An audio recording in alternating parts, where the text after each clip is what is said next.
June 7th, 2008 to the town of Highgate. Our first order of business is the Pledge of Allegiance.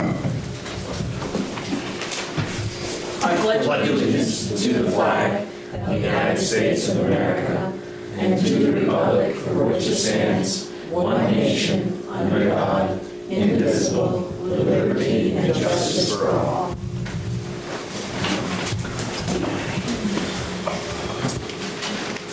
Okay.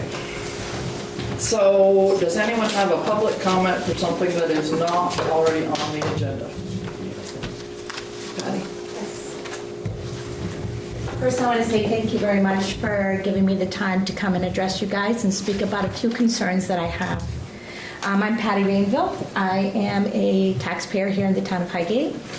And I have bought some property that belongs to family property, and I've been trying to deal with some zoning issues and some permit issues.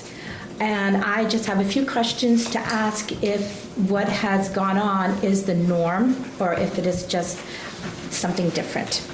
So I applied for a zoning permit to move a trailer on some land that had an existing trailer that was only removed back in October, late September, beginning of October. I came into the town and applied for a permit and spoke with Miss Heidi, and she informed me that I needed to get a permit to move the trailer up there. Also that I needed to put a slab, and I questioned that there was a trailer that had been up there for 32 years. Was it not grandfathered in? She explained to me about the zoning regulations, and I agreed to put a pad on. She also brought to my attention that the septic at the time for that particular parcel of land was no longer working and it needed to be repaired. I explained to her that my husband and I had repaired the septic. It was a broken pipe that was coming from the septic tank to the leach field. We dug it up. It was crushed. We replaced it. We covered it back up. Oh, we also scoped it, snaked it. We went 35 feet down into the leach field, and figured we were good to go. I came in, explained that's what we were done. I was informed that I needed to go to Drummicks, and they needed to come and inspect it. My word was not taken. I pride myself on the fact that I'm a very honest person, and so I went to Drummicks, explained to them that I needed to have them come up and inspect the septic. They said, okay, they would come up and inspect it. They came up, and all these, I have papers for all of you, and all of this is in these papers. They came up and inspected the septic on May 16th. We had dug it back up. They scoped it with a camera, went down, could see where we had replaced the 10-foot pipe. It was also 10 feet further down. There was another pipe, and then there was the septic tank. The gentleman drew me a wonderful map explaining, as you have it right there, explaining that everything was up to date and it was kosher and I should not have a problem. I brought it back in, gave it to Heidi, this cost me money, and I brought it back in, gave it to Heidi, and she went over it in front of me. She asked who did it. I showed who did it. I read it off. We explained everything. And also I had given her a letter that I had contacted Jeff McMahon from the ANR permit specialist, explained what we were doing. He told me that as long as I did not change the footprint, I did not need a permit, a wastewater permit. I enclosed that letter. When I left here that day, I had the understanding that the permit was approved. I was asked if I wanted it laminated to be put out for the weather. I thanked her very much and said that would be very nice, and I paid my check and I left. What day was that? The check, you have a copy of my check, is on May 24th. The check was cashed on June 1st. I still had not heard anything from the town. This past Monday, I contacted the town, spoke to Heidi, asked where the policy was and how long it was going to be taken before I would get my permit. We did have the slab being poured, and to be honest with you, I did not want to pay to have a slab poured if I was not going to be able to put a trailer there. She told me that she was very busy and that she would get to it as soon as she could possibly do. And she also stated that you don't want me to do it any more than I want to do it. And she said goodbye and hung up. I went over to Drumex. I said, what is the holdup? Because Heidi mentioned that she needed to get something from Drumex. They said that they would look into it, get back to Heidi.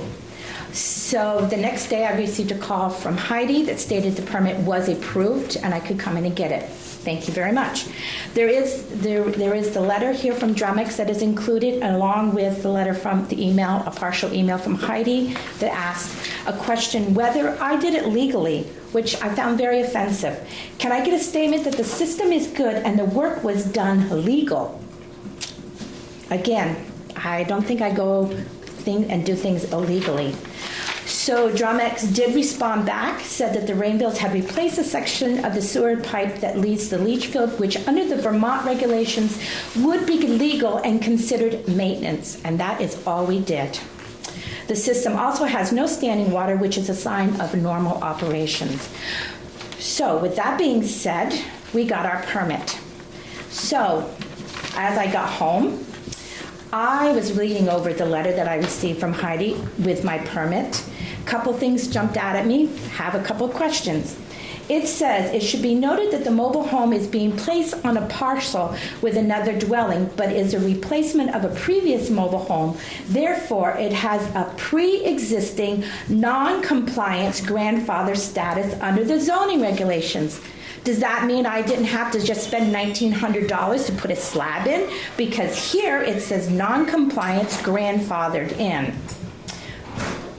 Continue on further down the line, you will see that added on to this letter, which I felt had no business on this because this was all about the trailer, it says, another dwelling on the property is a vacant single-family dwelling that has been vacant for greater than 2 years, and as such is not recognized as having a valid septic system and under the ANR wastewater regulations. Consequently, it will need to be certified by a qualified site tech to deem the septic system as operational prior to occupying the dwelling. So, I did a little research. It's called vacant. The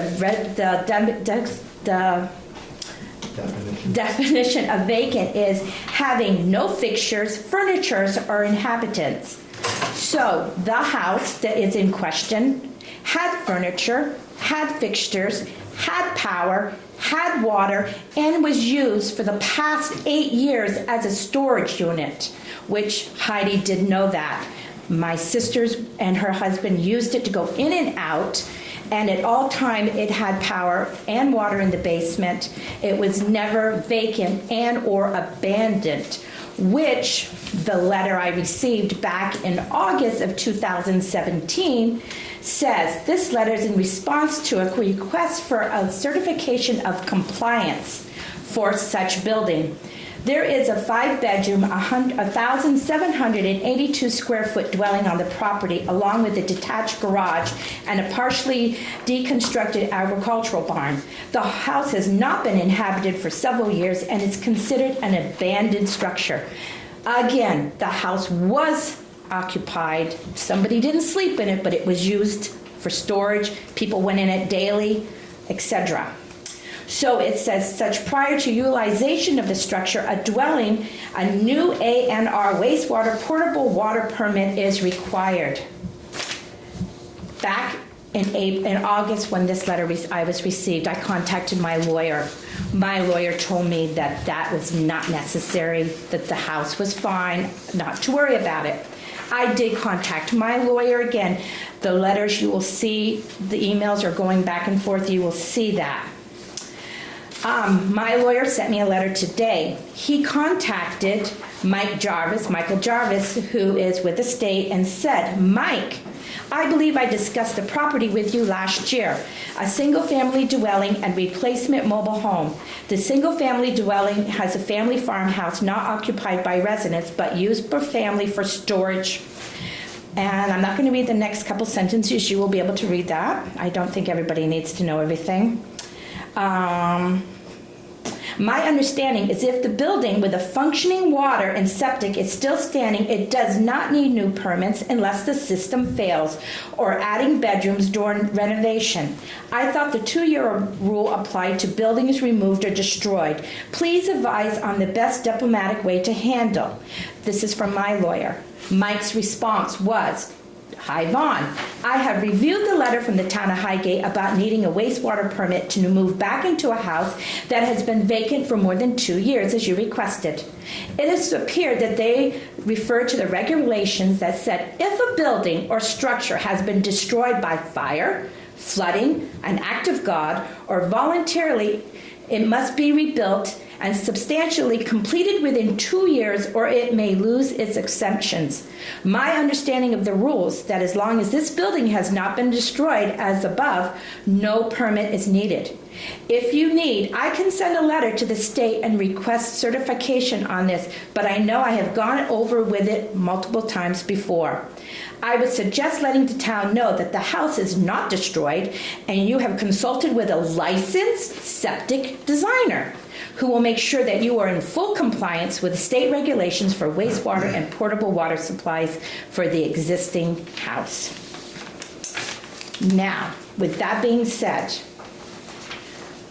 my lawyer says I have grounds for a lawsuit, that I have been kind of put through the ringer, that my integrity has been challenged, that the integrity of Drummix has been challenged due to the fact that they wrote up a letter, they wrote up a map, and it was questioned, did they do something illegally? Were they overlooking the Vermont law, or are they covering illegal work performed by me? That's stated right there in the email. So it's a legality issue. I was wondering, how long is this going to go on? And am I going to have to continue to put up with this as I'm continuing to redo the house? And am I going to have problems later on with the compliance letter for my septic, even though it has been cleared multiple times? I just wanted to bring it to your attention. Thank you. So let me just clarify something. You did receive a permit for the mobile home? Yes, I did, and I was very thankful. However, I didn't feel that halfway down the letter, which you have a copy of, it brings up the house. I had nothing to do with the house. This was all about the mobile home, and why bring up the house that is not in compliance, and I have to have a wastewater septic when we've already went through that when I bought the property. It's just this harassment, I feel. If you would be so kind, I would suggest that the board, and since we have the zoning board chair as well here, that we discuss that and get back to you. Thank you very much. Give us a chance to go over the letters and what have you to find out what was necessary and what might not have been necessary, and certainly we will get back to you. Because it has cost me money, and if it didn't need to cost me money, perhaps the town should get a bill and reimburse me for what I've spent. Okay. All right, thank you very much for your time. Thank you. Richard? I bought a house in Highgate 8 years ago that had no power, no water, no septic, no heat. I never got a letter from the town. In fact, no one even talked to me from the town other than Wendy, to be nice to me. Other than that, no one's ever questioned what I've done with that house, whether the septic was good or bad, and it was abandoned much more than 5 years. And there was no furniture in it, and there was no power to it, and there was nothing. So I find it a little odd. I mean, I'm happy that nobody bothered me, but I mean, that house, the manor, was empty for how long past before I even bought it? And no one's ever come over there other than the assessors to assess the property. So, and I've never had to apply for a permit for anything other than whenever I place my front porch. Okay. Thank you. Okay. Mr. Parent? Yep. My name is Corey Parent. I'm just coming around select boards. I'm a state representative from St. Albans City and Town, and with the retirement of Carolyn Brannigan, running for the state senate. So I'm going around saying hi. Obviously, you guys have a busy meeting, but I'll follow up with emails, but I'd love to sit down and listen to you about the issues facing the town of Highgate. Working around Franklin County, we've been to about 1,500 doors across the county, so we're out listening and working hard, and just want to allow you guys to put a face to a name, and I look forward to learning a little more about Highgate and the issues facing this community, and if I'm lucky enough to represent you in the Senate come January, how we can develop a relationship so that we're communicating with each other about the issues and what's going on in Montpelier. What town are you from? So I represent St. Albans City and part of St. Albans Town. I live in St. Albans Town. St. Albans Town. Yep. But I grew up in the city. In the city. Yep. Great. Thank you. I look forward to being stopped in my shop or on the garage in the world. Yeah, absolutely. So do you have any issues that you feel are more important than others as a candidate? Yeah, so just a little background on myself. I'm a younger Vermonter. I'm 27, I'll be 28 in a few weeks. I've been in the House for 4 years, and there are two big issues, three that I've always really focused on. One, just general affordability. I think Montpelier tends to have a tax-first culture, and as someone who was moving back to Vermont, starting to begin my life, I ran for the House because the gas tax was raised, property taxes were getting raised. Now my wife and I were buying our first place, and we're going, gee, this place is getting expensive, and no wonder why kids my age aren't moving back or coming in. Economic development. Tomorrow I'll be at a bill signing. I've championed economic development, but I'll be at a bill signing in Sheldon with a bill we were able to get through to help companies like West Rock. So I'd look to continue to champion economic growth up in here in Northwest Vermont, and really as a younger Vermonter, the opiate epidemic. We've done a lot of work.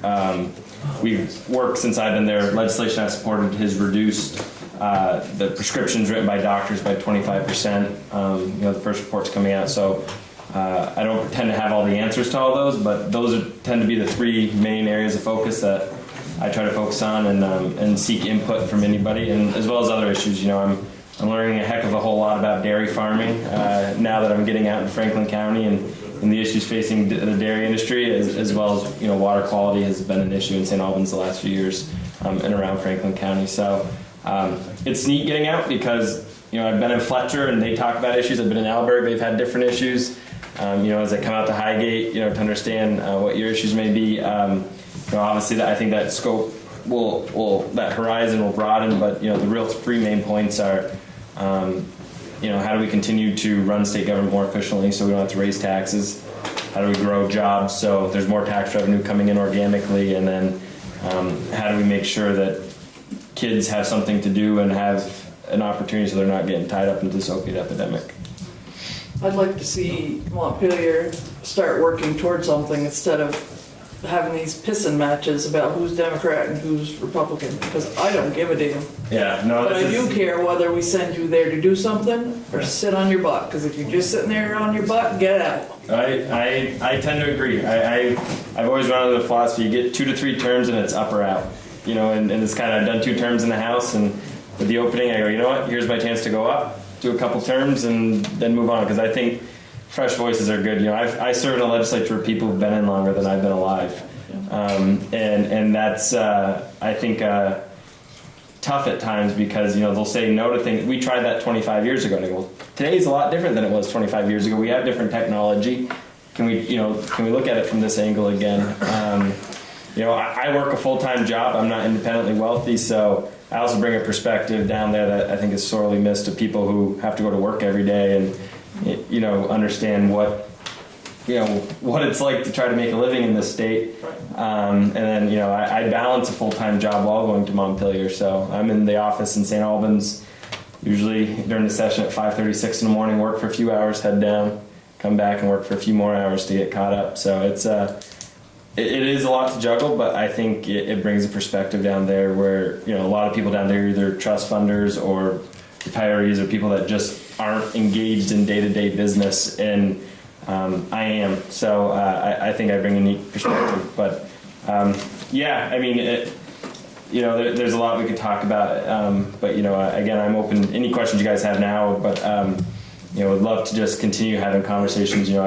I've prided myself on communicating well with my constituents, and would look to continue to do that as a state senator. I used to send out fairly regular weekly or bi-weekly emails on what we were doing, and they're not always exciting because you get to the minutia of stuff, but Trust a lot's me, we going know on. all about minutia. Yeah, you guys get it. But yeah, like right now going on in Montpelier, we're in the middle of trying to figure out how to get there. We've got a $71 million surplus, and we have the opportunity to use that money to not raise taxes or to still raise taxes and kind of let that money sit there. So it seems like an easy solution for someone like me, but the majority of people down there have yet to agree with the way I think we should get out of this mess. So.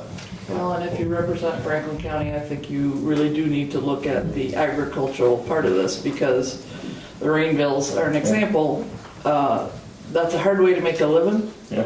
but ag plays a piece of every business in Franklin County. My business, I sell commercial insurance for a living. I run the Hickok and Boardman office, so I can tell you we deal with large businesses and manufacturers that are, they pay my salary. Everywhere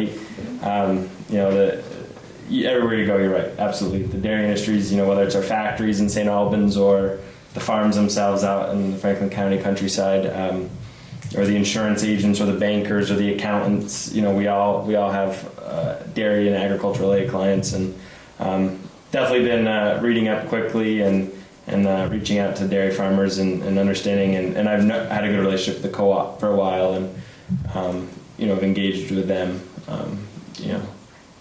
as well. Okay, I didn't mean to hog the conversation. Does anyone else have any questions? The only thing I or- would say is great job for being so young and being interesting. And we need young blood and people to help run eventually. And it sounds like you're on the right path. Thank you. Appreciate it. And listen to the public, Yeah, that's all angles. so. I usually go out and ask, what are your concerns, and not so much what I'm running on, because There you go. and you guys will see as our campaign gets out to your doors, we have a postcard that folks can break off of my palm card and mail back to me, just asking about issues. I'm looking to just hear from as many people as possible, just so I get a good feel of where folks are on this. I have conversations, and it's nice to know when you think you're doing in your heart what's best for Franklin County when you've talked to a lot of people. Great job. Does anybody else? Yeah. Yes. One thing I've learned, I've been coming to select board meetings for the last 2 years, and one thing I've learned is don't make big promises, do the best that you possibly can. And Sharon knows, I've been coming to select boards, and that's what I hear from a lot of people in the background. They make all these promises and they can't just say, I'm going in, I do the best, I'm one person. But I agree. and that's what I'm hearing from not just select board meetings, but from any of the representatives, because I'm involved with a lot of different things, and that's what I hear a lot of. Don't make big promises. Yeah, no, I try not to make any. The only promise I make is that I'm a hard worker and I'll work my hardest, and that's all I can do. It's right. I mean, Yeah, I hear it all the time. I hear it all the time. Yeah, well, I run a business myself, so I hear it. I'm on the road 40. I've been with this business for 41 years. I'm on the road, and this is what I hear constantly. And the hard part with promises too is sometimes, and I've seen it happen to people, is when you're working on a 100-page piece of legislation, you may have promised to do half of what it's doing, but promise not to do it the other half of it's doing, and then you've got yourself caught between a rock and a hard place going, what do I do here? So that's why I try not to make promises. Like I said, my general disposition is to not raise taxes, to be a little more business friendly, and to grow our economy, but sometimes you get pieces of legislation that are important to the community, and you support them or not. So I always try to communicate how I vote and why I voted the way I did, and with the goal of working hard and being honest with people. That's all you You're can never promise. going to please everybody. No. That's impossible. That's impossible. So Yeah, no, I've learned that one too. yeah, you're right. Yeah. Okay, anyone else have any comments? Okay, thank you very much. Thank you. Thank you. All right, moving right along. Is there any other public comments? Okay. I'm assuming that you are Pat Long. I am. Very nice to meet you. My pleasure. Thank you. And I want to thank all of you for having me here this evening. My name is Pat Long, and I'm from Agewell, which is based out of Essex Junction.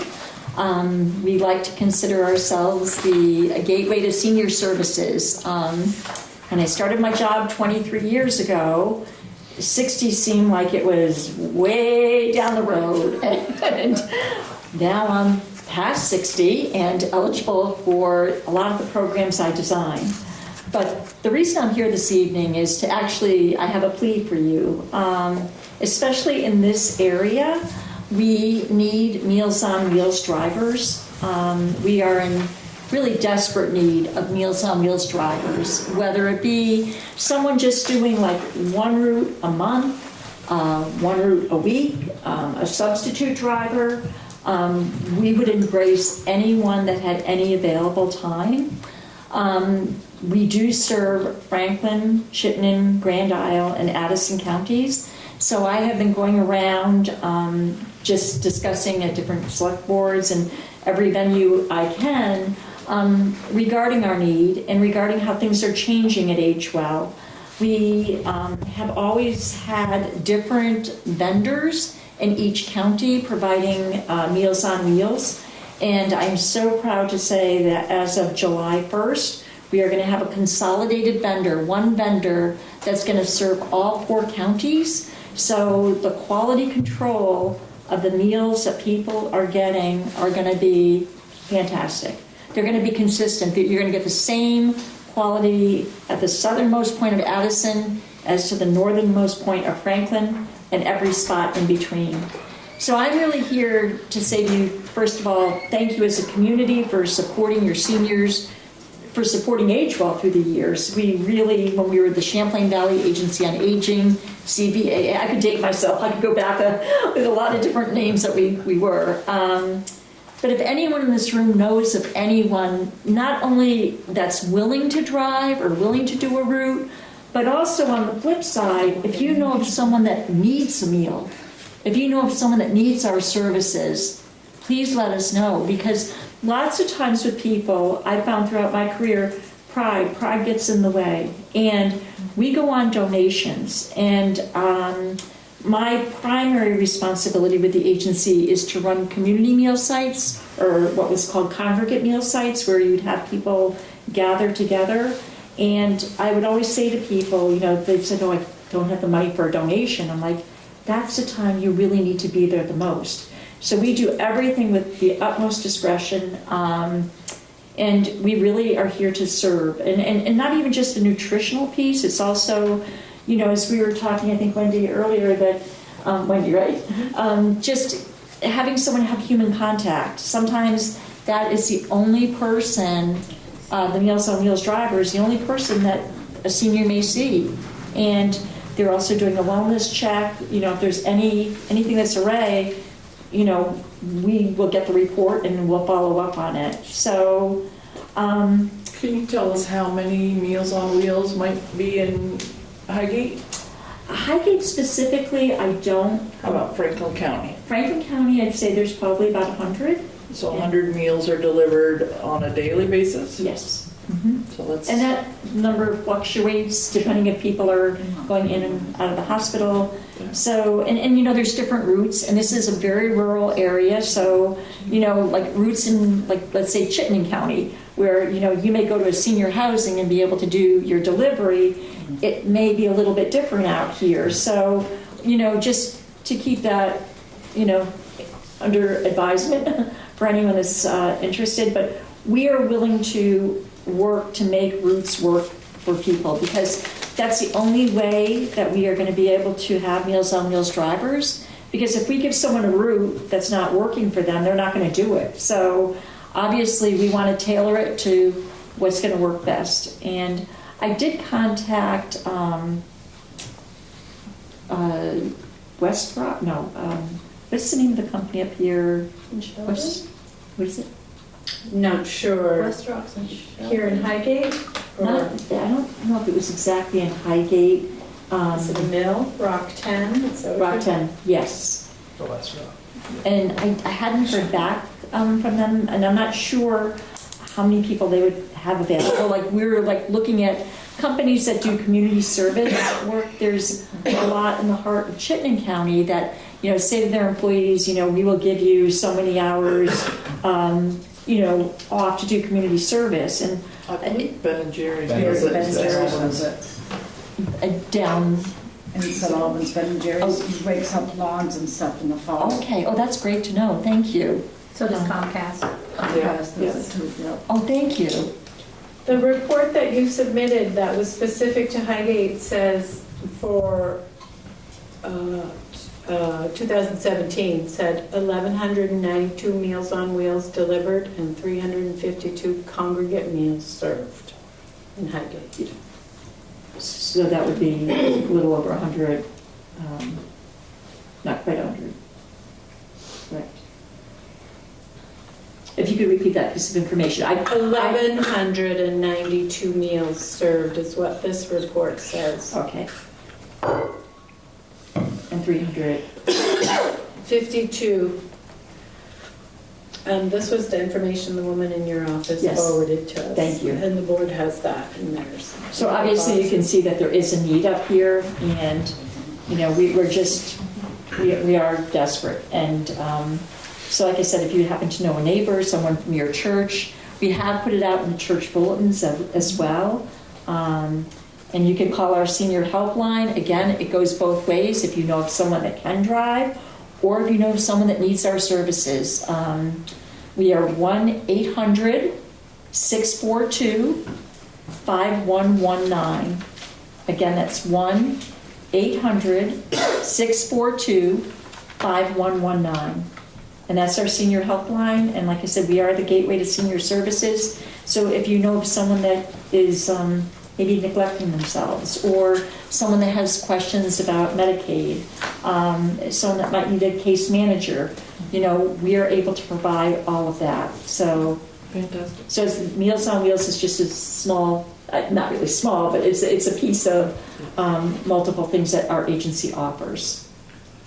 And your agency does have donations, which are also funded through state funds as well, I'm assuming, Yes, to some United degree. Way, state funds, private donations. So people shouldn't feel that they can't afford your services. Those services Those are are- available to Those them. are the people that need to get our services, are the ones that can't make the donation. And I really need to emphasize that that's really important, because there's many people that can make donations, and they do. So in my 23 years, you know, we've been able to sustain ourselves, especially regarding community meals, because there's like an offset, and sometimes some people will donate a little bit more because they realize other people won't be able to make a donation at all.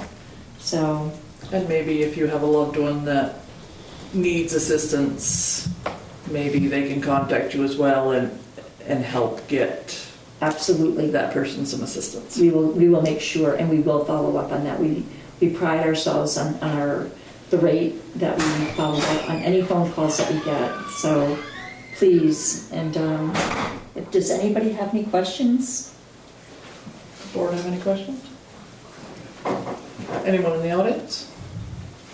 I want to thank you very much for your service, because I think a lot of times we neglect our seniors. Yeah. And in Highgate, we don't have a lot for them. As a matter of fact, Mr. Rainville's father told me once, "What do we have in Highgate for seniors?" And he said, "One thing, cemeteries." Yeah. We would be nice to change that. We would Yes. love to change that. Yes, my father-in-law and mother-in-law do Meals on Wheels. They do. Oh, They do drive, yeah. are they the couple that drive up here? Then they're still driving. Yes. I think it's Wednesday. They do Yes. Tuesdays. Tuesdays, is it Tuesdays? Okay. So We just need them. so you know, this territory is a little bit new to me up here. So like I said, even driving up tonight, I was off by about an hour because I really wasn't sure where I was going. So please thank your parents, because I'm very familiar with. I didn't know who exactly they were by name, but I knew that they consistently have been driving. So on behalf of AHL, we thank them, and I thank all of you for your time. And so please give me a call. And like I said, especially if you know of someone that needs our services, we'll be there. Sure. Thank you very much. Thank you, and Thank have a you. nice evening, Thank you everyone. very much. Yes. And if you have more of those, you can leave them in the zone. So yeah, so if you didn't catch the phone number, we'll have that information in the town clerk's office. Or you can reach out to one of the selectmen, because we each have that information now. So, moving right along. Wendy, town clerk's up. Okay, so we have minutes from May 17th. Okay, did everyone have a chance to read the minutes? Do I have a motion to accept the minutes? I'll make that motion. Do I have a I'll second? second that. All those in favor say aye. Aye. Those opposed? Okay. Okay. Really quickly, Sharon can help me with this. We haven't met since Memorial Day.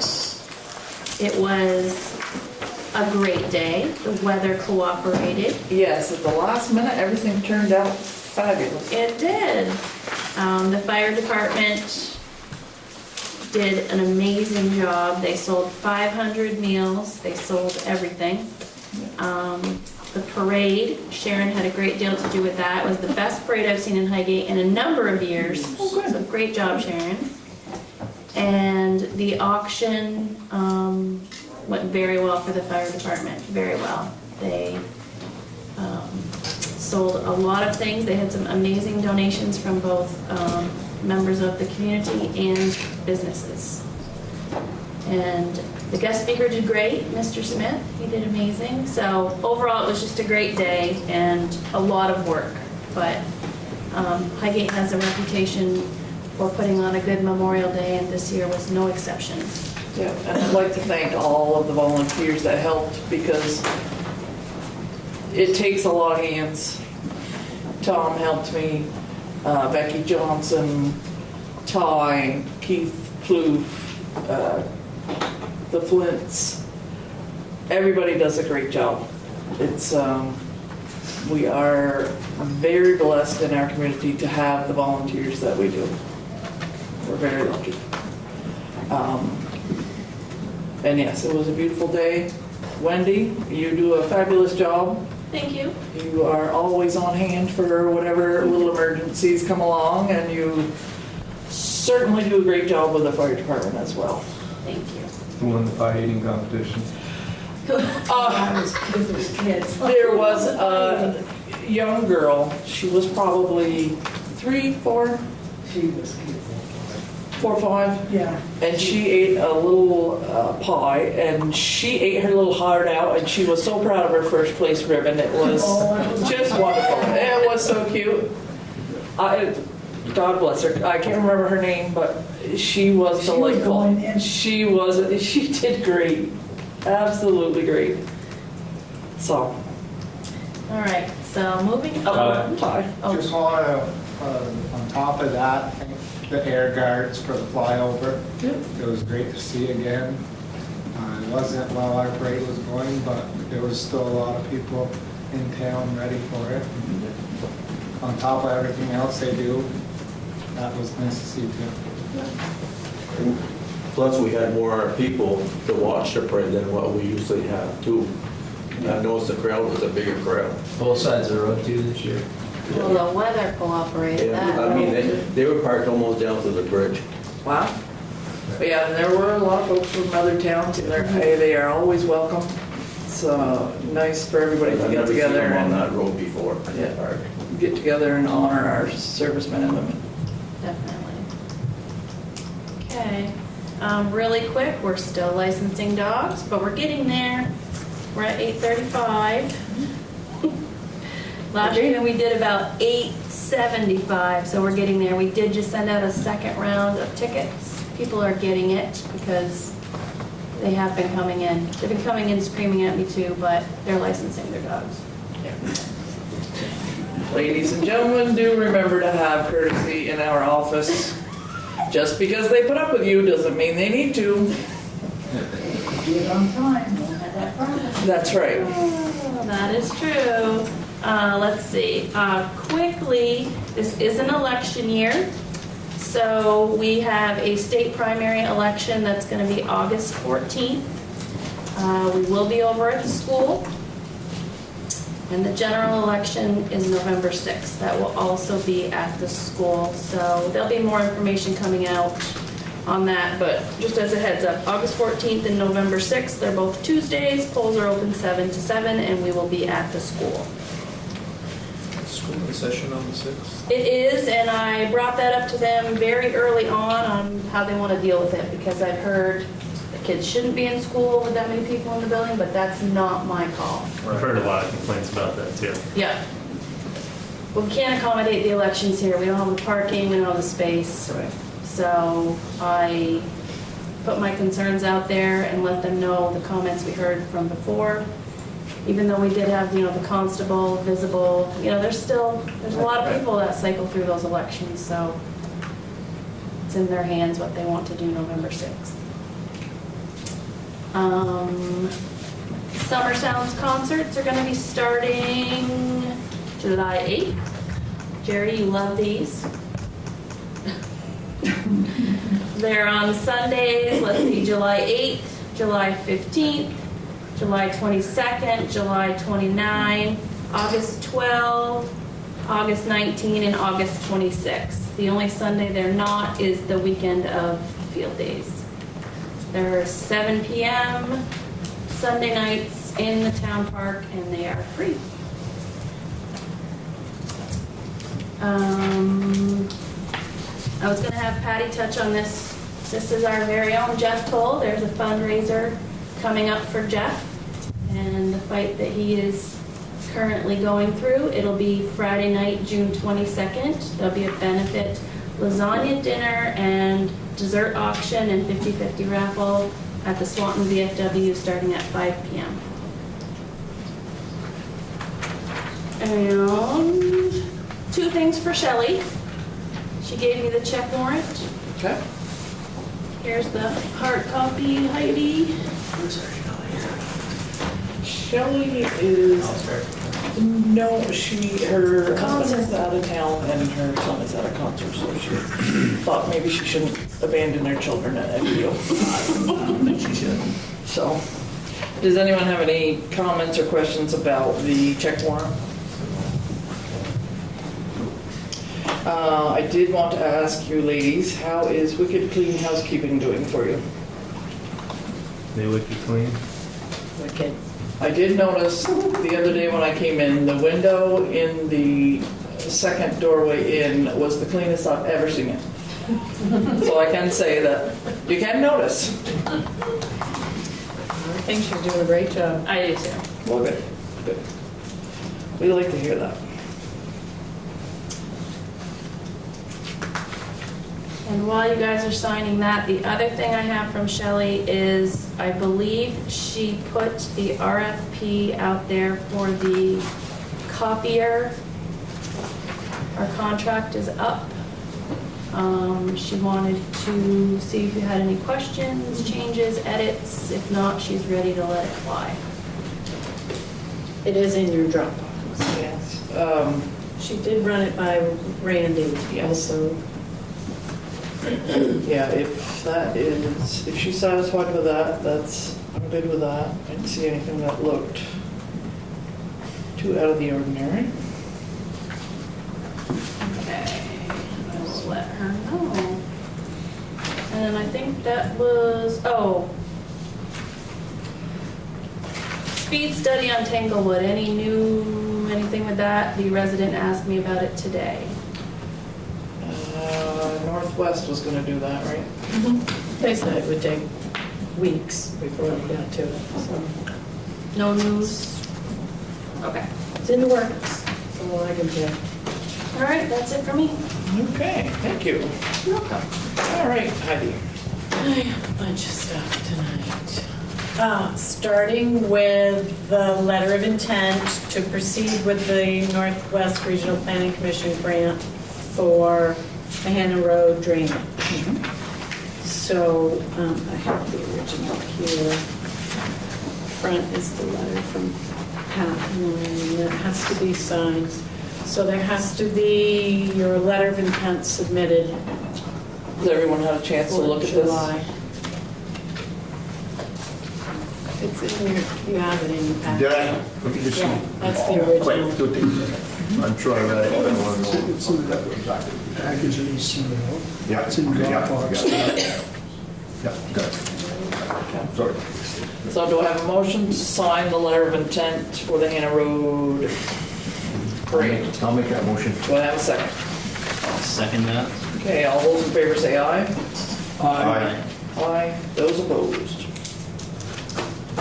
And I will let them know, it says on the cover letter that we hadn't received the form to apply for the municipal road general permit yet, but we did receive it today, so we're ready to do that. That's a requirement for that grant, we have to complete that. So you'll probably see in your next warrant the check for $240 to pay that fee. So that's that grant. And also with that offer was the grant that would pay for the town to purchase a hydro seeder, up to $6,500 with the town contributing $1,300. We voted this last Yeah. time, so we'll Just need to sign it. Yeah. Okay.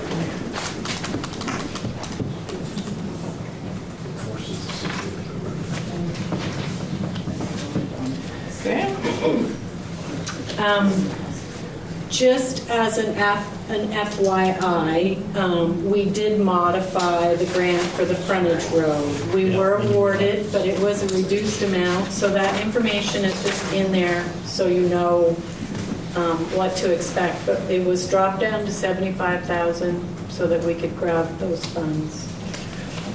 So it's a reduced scope. We won't be doing what we originally thought we would do. And I had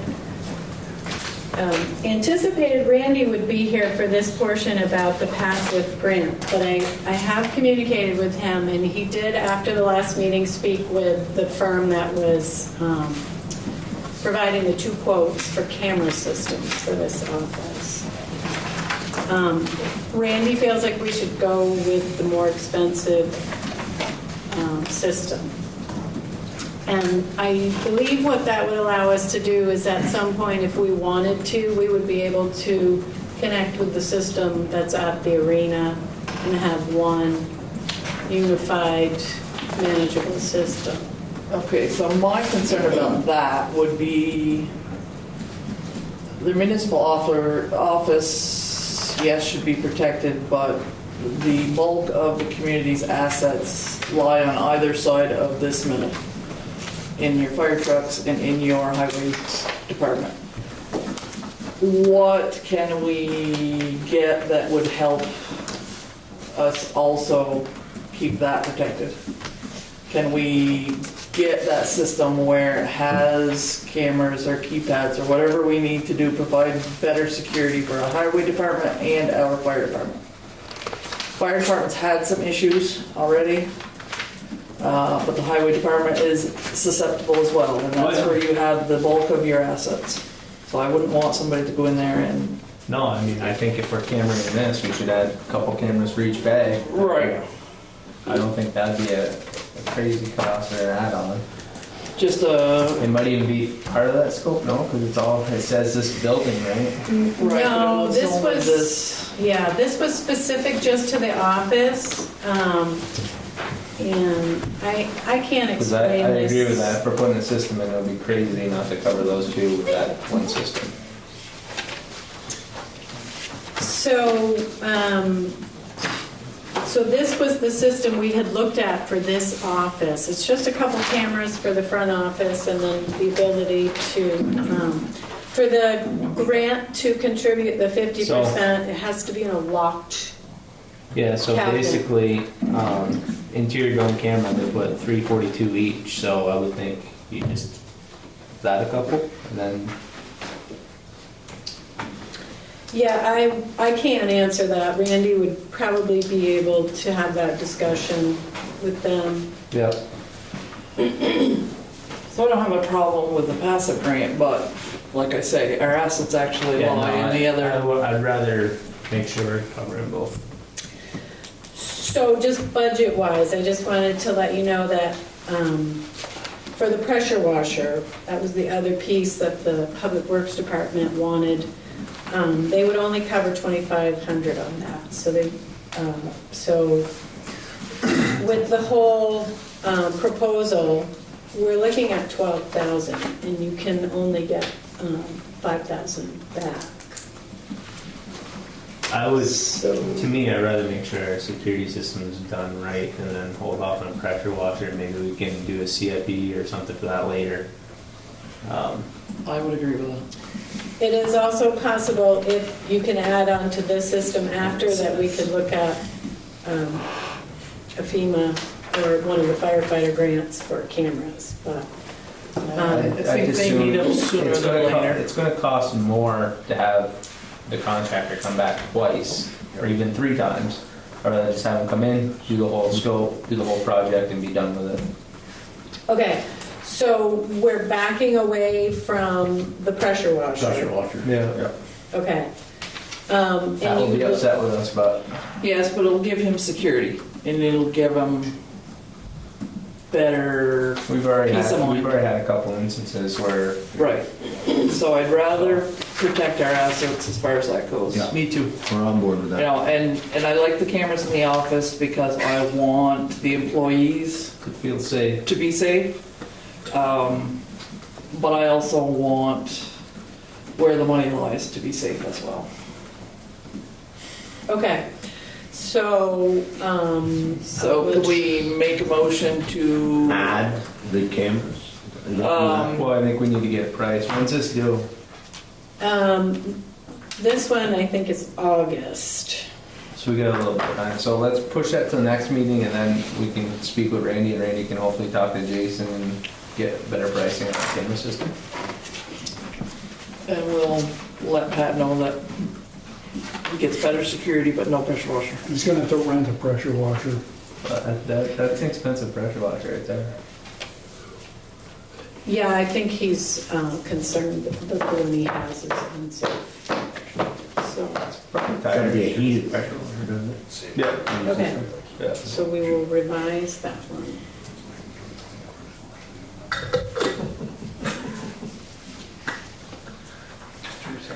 True. Rent one for 400 for a week. Yeah, that's heated. Heated about $4,000. Just wanted to go through the projects. You have these, this update, 5/31/18 grant update. So you're on track for the bridge. We did that update last time. The stormwater grant to fix the Mesa Road slide is in progress. We have a plan. They were out for- surveying the other day for some reason. Correct. Yes. Yeah. And the town apologizes to Mrs. Young Absolutely. for her inadvertently having someone on her property without them coming to the door and telling her that they requested to go on her property. I did reach out to her once, left her a message, and I did call her back the next day, and I didn't leave a message that time, but Yeah, she and I has my think- cell phone number. Bruce also spoke to her, and I know Heidi and Wendy spoke to her, Heidi at some length, so Let's see. we do apologize. That was something that was out of our control, but we hopefully have remedied that situation so that it doesn't happen again. Hopefully, yeah, and I think probably sitting down and just making sure, because I copied a letter that came in after your visit, Bruce, so she has some You want upside down suggestions. with her?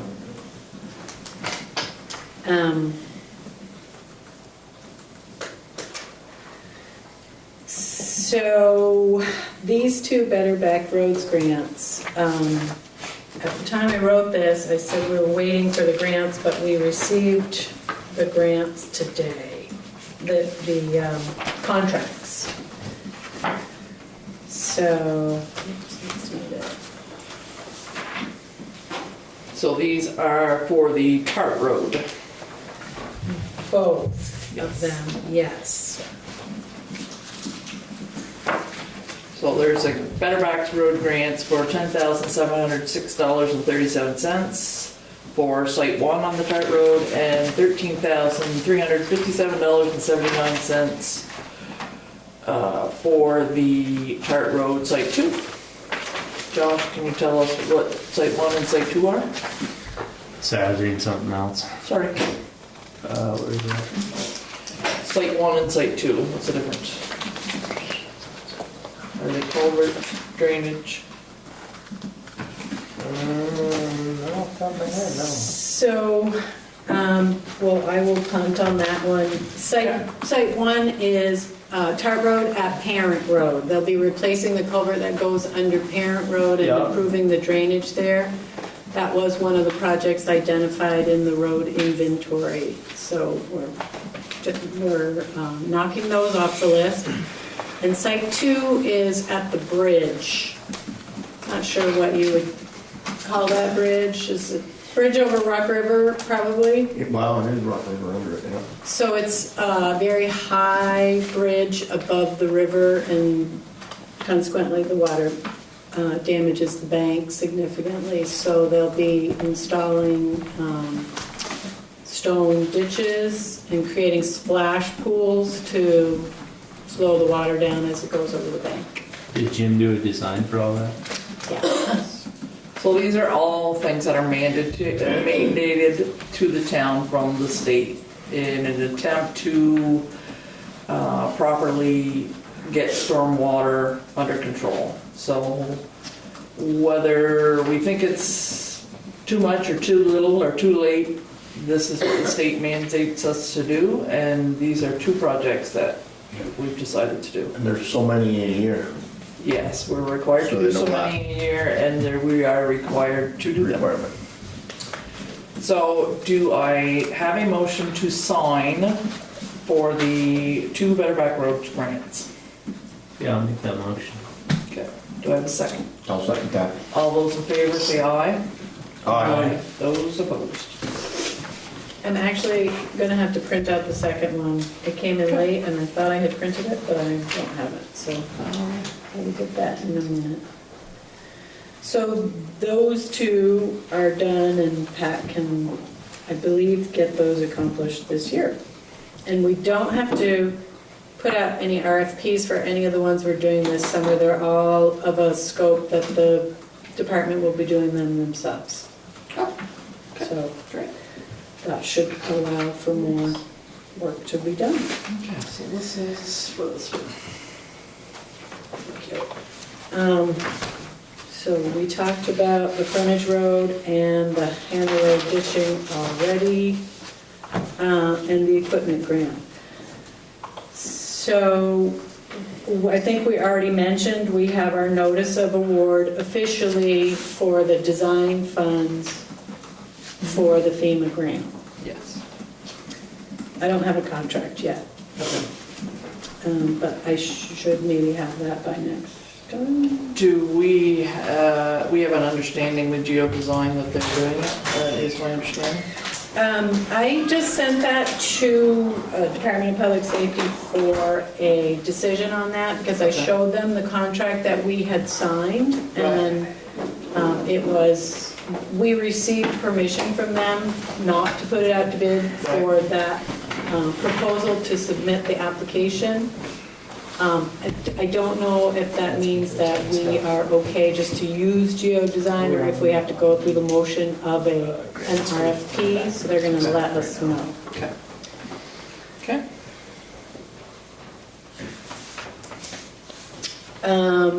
So the construction grant for this building, the environmental consultant was here today with the drillers to take, they took 7 core samples.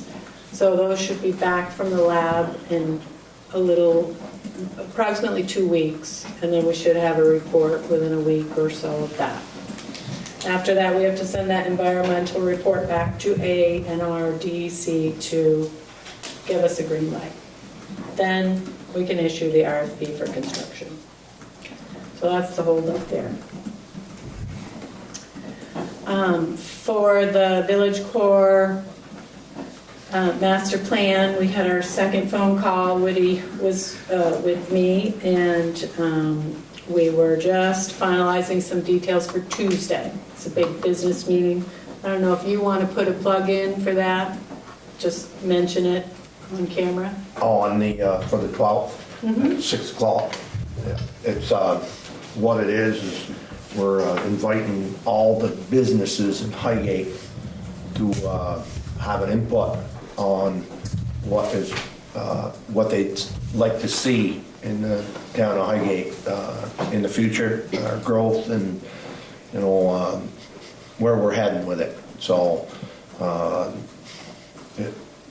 it should be interesting to see what everybody's input is for different different things that are. We've had our past meeting and we sat down and we talked about, you know, the different things that could go in this property, and so that's really where we're heading with the businesses as well, to see what their input, and then we give them ours as well. We go back and forth to see, you know, what they'd like to see. So that pretty much sums that meeting up that's coming. Okay, cool. And that's an open meeting, so you don't have to be a business member to attend. That is an open meeting and anyone is welcome to join. Yeah, I've been approached as well on that, and for sure, there really isn't no reason why people from the town of Highgate couldn't come and join in on it. We do, when we originally bought that property, everybody agreed on pretty much they want to have an input on what's going there, so the public is definitely part of that. Okay. But just to add to that, there will be other meetings too. Oh, yeah. So this one is yeah. just focused on This is more businesses, focused, but business oriented, but we're still not closing anything down. It's still yeah, good for, there will be other we won't public send anybody meetings away. for all residents to attend. Yeah, So. numerous. So next on the grant list, we did submit a grant for a pavilion in the park. That went in the 15th of May.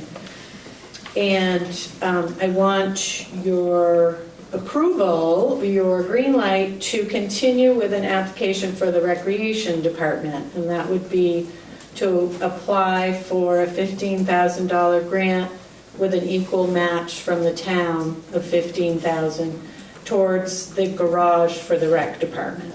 Right, which we have 10,000 set aside in the CIP. Okay.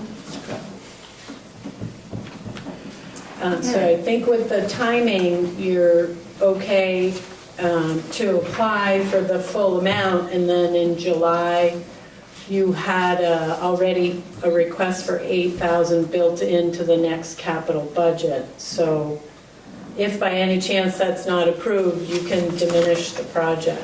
And as long as we split, it's 50-50. So whatever we get for grant money, we have to contribute the same amount of cash. Same money, it's an even match. Even match. Where is the, So, sorry, 15,000, that's just a number that they're with, and, I mean, is that, where are we? Luckily, I've got the rec department here. Because I 100%. think we've Yeah, got, yeah. do I you see want to that. talk about the concept? So the concept is to build a building that's going to be enough that we foresee to store the rec department's equipment, some of the Little League's equipment, they'll have a space in there, and also Baja Hockey would have a space in there. And Do you have the spot laid out where you'd like to have we it? have a rough idea of what we want.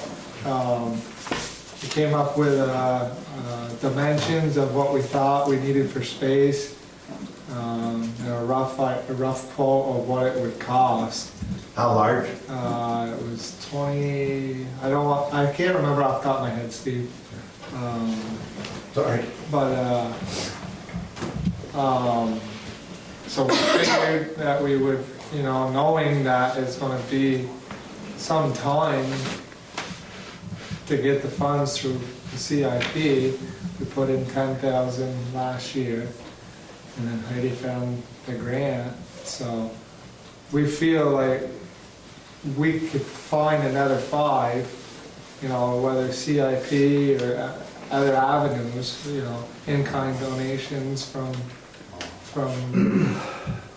you know, businesses or whatever. Maha Little League. Or Maha Little League also, and we feel like we could build the building needed for that, somewhere around that 30,000. And what I was gonna say is we now do not have a rec department, but we have a Highgate Recreational Commission, now known as HRC, in case you see the abbreviation somewhere. And I want to thank all of the 6 of you at this point who have volunteered to be on that commission and help out our town, provide great opportunities for our children, adults, and seniors. Still looking for one more. Still looking for one more. Looking for many more, Mark, many more. Well, there's one more. All the volunteers we can get. Happy to have them. Okay. Great. So since Randy's here, maybe we could just pick his brain for a minute on the camera system. Okay, Randy, we're thinking about, instead of just doing the center of the building, our assets lie on both sides of the building as well. Yep. For the fire department and the highway department. How much of a stretch would it be to include all that in this system? We were talking about Jason. Add cameras. Yeah, just add like 4 or 5 Add cameras or cameras. 6 more cameras. So we're talking about the higher proposal. Yeah, it'd be no problem at all. Would run fine, we wouldn't need to have any extra big hoo-ha or... No. No, it would, that's what it's built to do.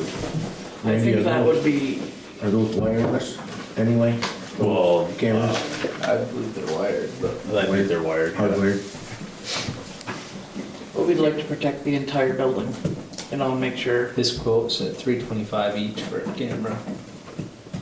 Yeah, so axes, I think, network camera, high def. Yeah, I think it would do the job. Good system, quality. It's what we Glass use at down. my workplace, and we have no issues. We have probably, I don't know, 50 cameras, maybe more. And I don't know, 60, 70 doors. 17 locations, I think. So, yeah, that system can handle a lot. Good. Do you want this? I've seen Just it. basically you call Jason or whoever and get updated quote to add those cameras. Well, I think he's got back to us. Oh yeah, so we want to add the cameras to the quote. That's it. What was the benefit to the more expensive one? I couldn't explain it. It's so integration with other systems? Yeah, if you wanted to add, the rink right now has fob access. If you wanted to centrally manage each site from one system, if that's what you would want to spend extra money for. If you went with the cheap one, when you later wanted to add access control for this building, you'd be buying another system or doing something else. So that the cheap one is kind of like the Radio Shack. It's not gonna last more than probably a few years, and you just can't get, you can't expand from it. So we'd be better off with a better system, pay the money now, get a better, In my better opinion, product, yes. yeah. Okay. I want to just put in a plug for the walkabout for the Planning Commission. I don't know if, Luke, you want to just mention that? There's some flyers on the table right there for the 19th. Well, it starts at 6 o'clock, if I remember right. Back in some years, so basically, we'd like to do a little tour around the village area. See what we have, what could be done for improvements. We've already installed one sidewalk system, possibilities of expanding that, or having other people's opinions of what could probably be done for walkabilities in the town, safety concerns that anybody might have, the crosswalks.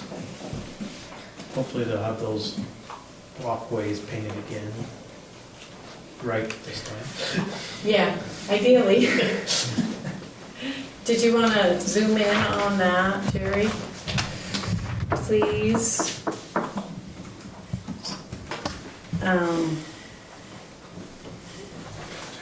So I wanted to talk to you about an ordinance, but I'll put that under you. And so the last thing that I have is some information on the cleanup projects. Last time we met, the hang-up was the disposal of tires. So you were going to speak with someone you knew about tire disposal? Yeah, No? no, Okay.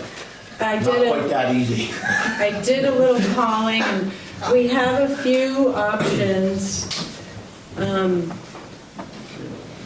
And I spoke with Barry about these. So it looks like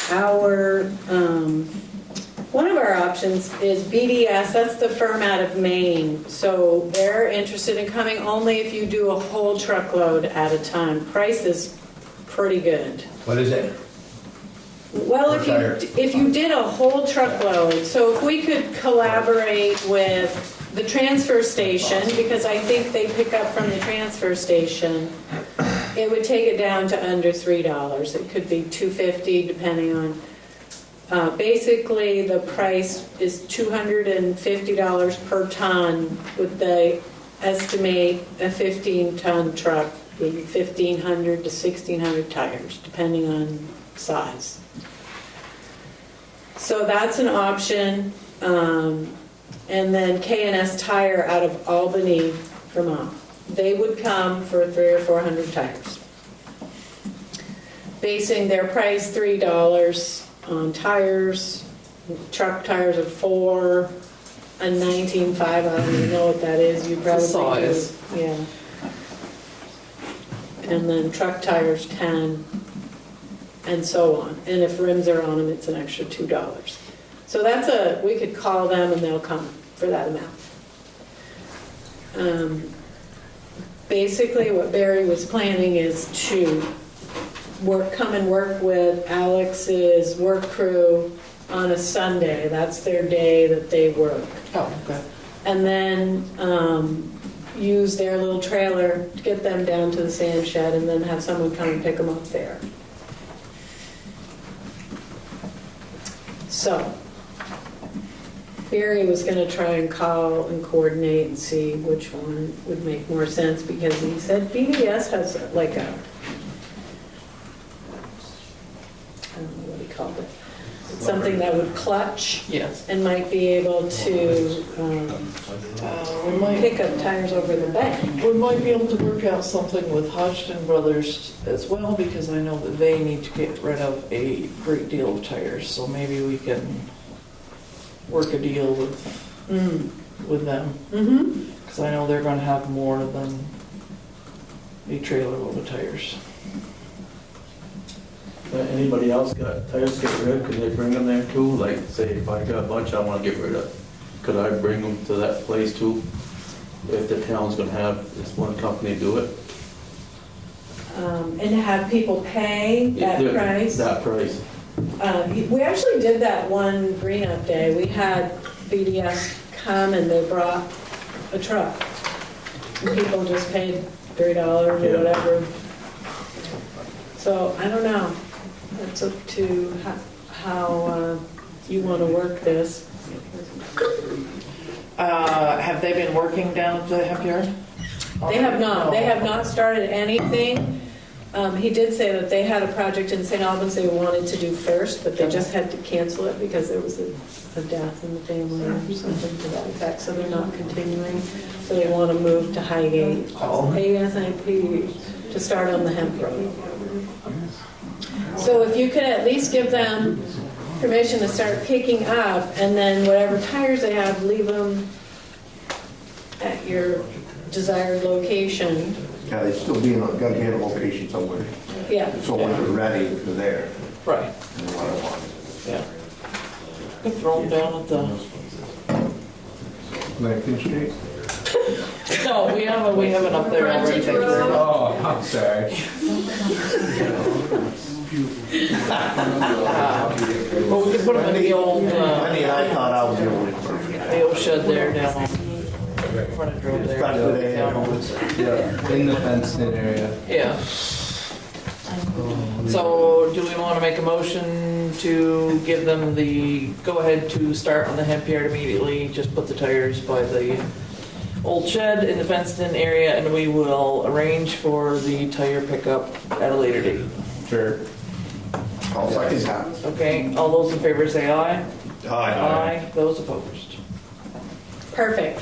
Now, refresh my memory, I think you authorized the crew, which was Yes. going to be about, okay. I think we took care of that before, it was Yes. just the tires Okay. The $19 a day. per person. Yes. Yeah, Yeah. okay, good. Hope we don't That's get in trouble with that. it for me, other than I'm throwing a couple extra things under the select board, one of which Yes. is a road name approval. Okay, so that was now he wanted to do it? Nope, sorry, different Oh, okay. application, and it might be in front of you. Easy there, buddy. It's a great name. I love it. Everyone will want to live Oh, there. yes, I saw that. Easy Okay. Street? Yes, Yes, for Mr. Gagne. yes. Yes, I did see that. What do you want to do? Easy Street. Can't argue with that. Sounds good to me. Okay, proposed name change. Property owner Ferdinand and Patricia Gagne, they would propose to name their road Easy Street. And the road location is off Lincoln Street. It's a private road. And it's a new road, so it's not a change, it's just a new, it's just a process to make sure that someone can't name a road the same name as another road, and that you find it appropriate. Or it You rhymes. wouldn't want it inappropriate. I read the layout. Randy's thinking inappropriate. Look at him smile. What is it? Sorry, Randy. I saw Mark smiling. What is it? Didn't mean to make you go south there. Okay, so do we have a motion to approve the proposed road name of Easy Street? I'm okay with it. I'll second that. All right. All those in favor say aye. Aye. Those opposed? Ayes have it. In your FYI folder, there are several things, one of which is changes to the solid waste regulations. Okay, so yes, new regulations, yippee skippy doo. Couple of other things. Not sure if you're keeping up with Act 46, but the state is attempting to force the towns of Franklin, Highgate, and Swanton to merge underneath their approved system. They have not agreed to our no vote. correct. They are disregarding our vote. They are disregarding our wants and desires. They somehow feel that they don't need to listen to us. That has the potential to have a devastating effect to us. If the union goes into being, the town of Highgate's property at the school over there would now become the union's school. The town would have to sell that to the union for $1. And then if the union decided that Highgate needed to send their children to Swanton, they could force the closure of this school and stuff. So if that doesn't make you pissed off, There are a lot of other things that we could discuss that could really give you absolutely no control over your school budgets, your bond votes. It's time to get angry and speak up. Ryan, you're on that board? Which board? No. Oh, no, not on the supervisory union board, but you are on. Okay. The Cassidy property would be included with that, correct? It would, Well, because they own it. yes. So there'd Would that be be, a talk we'd be having with our school? I was approached on that, also for possibly changing that up if something was to happen. But in reality, our town is spoke, they shouldn't go against our wishes. But let's just say, before anything was to happen, it would be possible that we could take it out of the school's hand if the school, Give it to the rec department. Give it to the rec department. okay? Just so you know. And we don't know all the rules and regulations yet, but we do know that that's been approached, at least I know that we talked about it. They're talking about it currently at the supervisory union meeting at the school. Yeah, that's right. How can you stop it though? I mean, it seems like the whole town said no, but they still said, well, too bad, so. There, Well, didn't all All three three towns towns. say All three no? towns. Yeah. All three there towns said no. are So how, 88 towns in the state of Vermont that are being, attempting to be forced to go into these unions irregardless of what their voters say. And we're one of them. Sheldon, I know it's a different town, but Sheldon is, the Department of Education's recommendation was to put them in a union with Bakersfield and Berkshire. I mean, I don't see, there's no common sense in the Department of Education. That's been gone a long time, but they're in a bad boat too, and I mean. Also, if that happens, the way I understand it, then the biggest town would have the best pull because it'd have the most people for say. Yes, It'd be like 4 in Swanton, 2 in Highgate, and 1 in, Franklin. correct me if I'm wrong. That is correct. So that would take the power away from us already. Right. We wouldn't have much say. no control. Right, At all. right now, MBU, it was mandated at their formation that it was equal representation from the 3 towns, which has served us well. I mean, we have an equal opportunity to voice our opinions. But yes, this would change the structure of the supervisory union. It is very unlikely that it will save us money. It's more likely that it will cost us more money.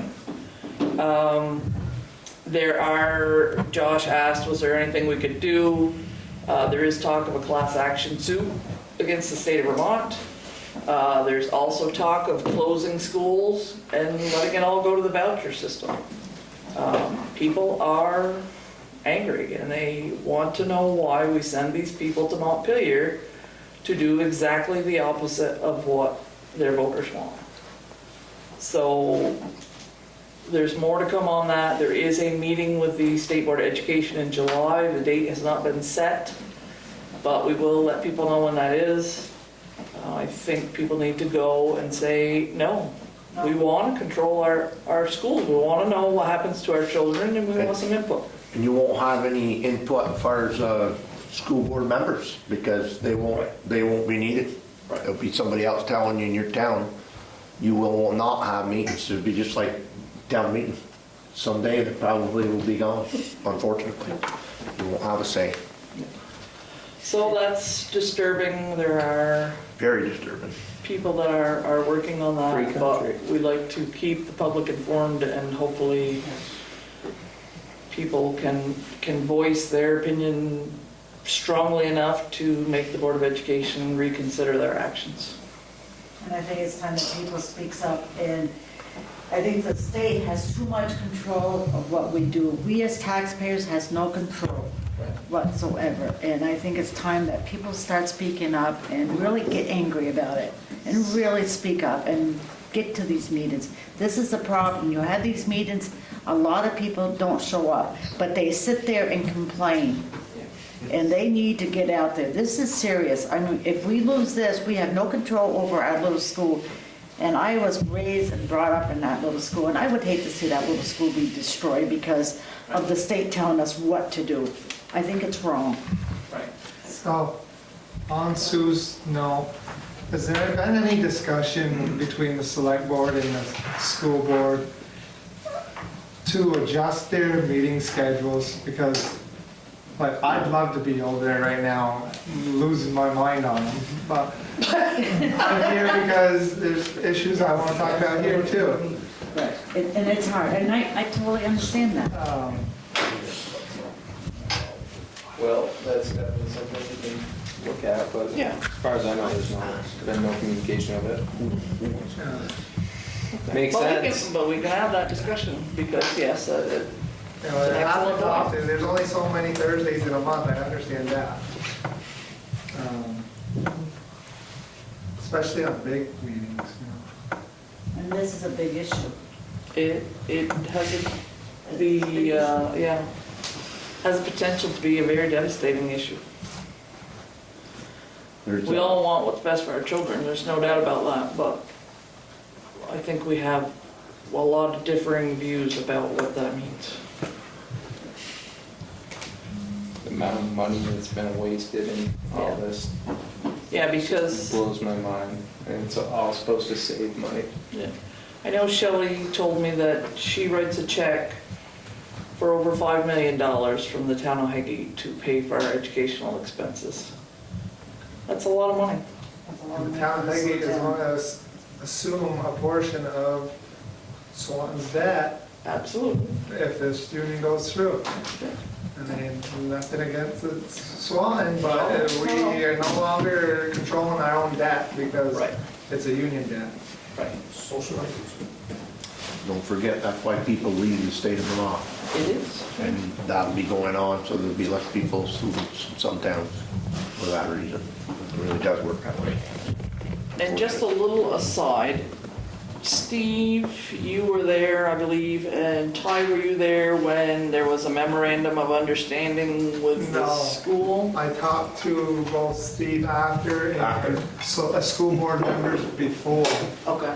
to express my concern on it, and then Steve represented the town for us. Okay. So there is nothing. Well, I explained to everyone, because it was typed out, polite and neat, like we agreed to all this stuff, and we did not. So I represented the town to make sure that they understand that we have no ties in their money for anything that they're doing there. So they readjusted it, and Heidi, when you gave us the literature on our emails, that was none of them were signed. The new one's signed, and it's all readjusted, meaning they understand that we are not pitching in any money for that situation. It has nothing to do with us. Okay. And I I was haven't seen approached that. by the school from a board member that I should help out and go make sure they understand that. So that's what we did. So it's done. So can you explain that a little bit? Because Yeah. those who Well, are in the loop, they have no idea what you're talking about. Yeah, I'm sorry. Okay. I guess where that all started was the Cassidy land that the school owns the Cassidy land, not the rec department. So there's a situation where they want a soccer field, get them off the fields, Off the baseball fields. where the ball fields. And so somehow somebody wrote up as if we were all pitching in to do that, on that, to put it in over there. And we had already had a discussion to the town that we weren't, that wasn't ours to do, and that would have to be worked out either through the rec or in the school. So the reason why we did that, just to make sure they understood that wasn't what we had decided. So that's pretty much how that goes. It was all over soccer fields.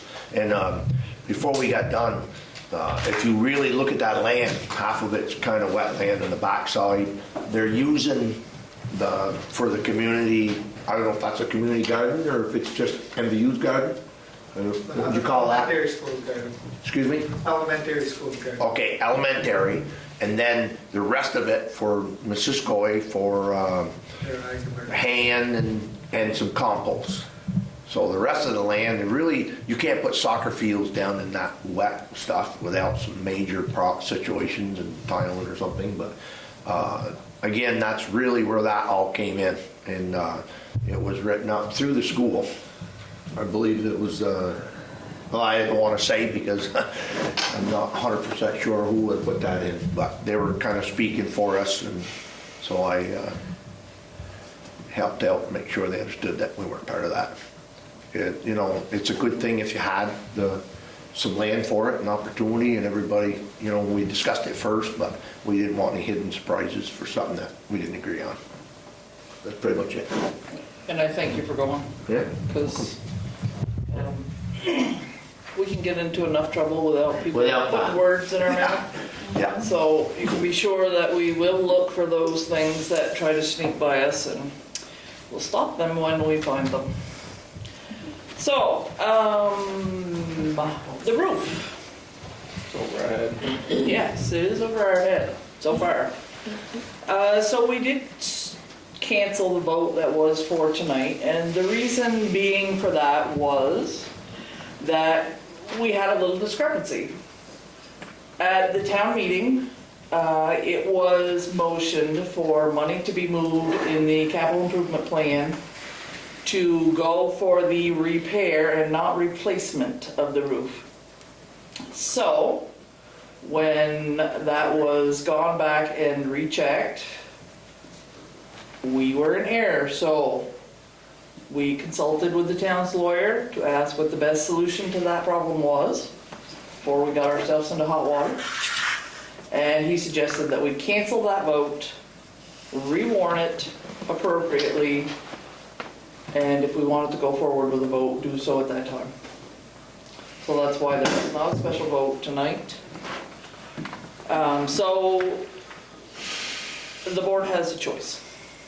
You can reschedule that vote with the proper language, requesting the money for a replacement of the roof. You can repair the roof and say the heck with it, or whatever the options you would like to consider.